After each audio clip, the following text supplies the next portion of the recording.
Hi, this is Ron Werner, and this is a quick tutorial video about Computer Networking 101 for cybersecurity professionals.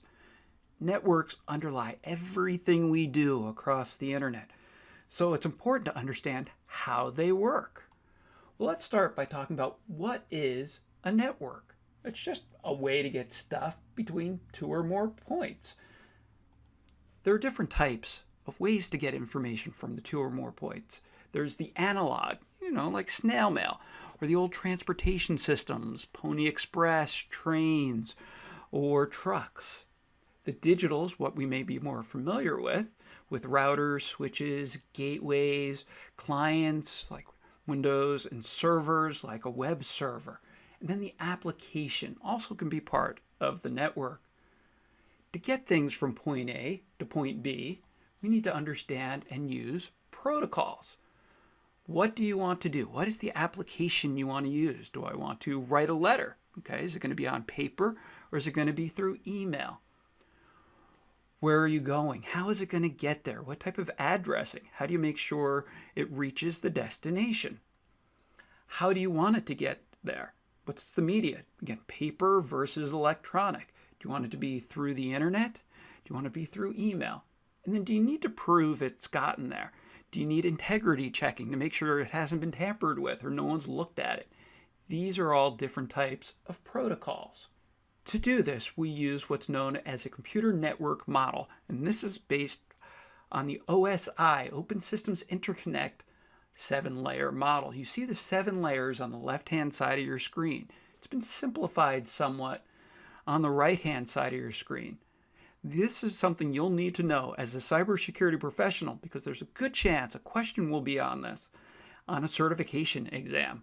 Let me show you how each of these different layers work.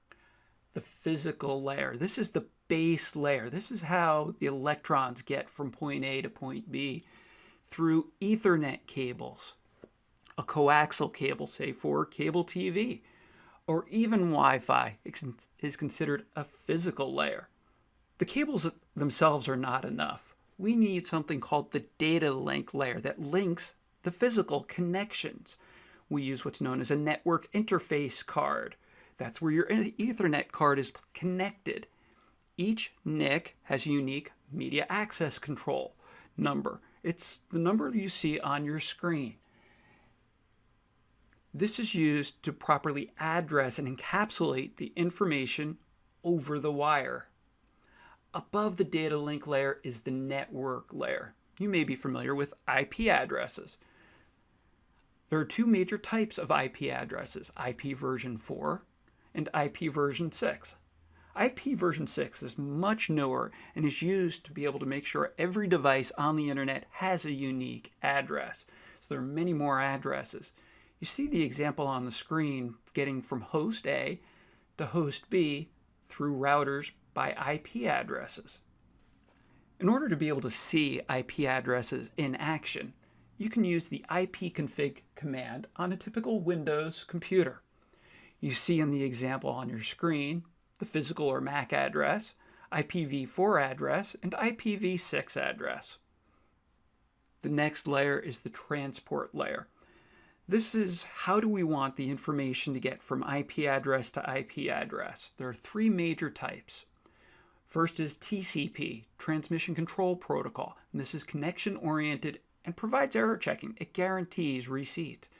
If receipt is not gained, then the packets are resent, as opposed to UDP, User Datagram Protocol, connectionless and used for streaming. The third you should be aware of is ICMP, ping, just used to check, are you there? Very small types of packets.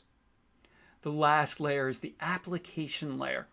This is how you get the information from point A to point B, whether it's through the internet, email, etc. And this has been a quick summary of how computer networking works using the OSI 7-layer model. This is Ron Werner.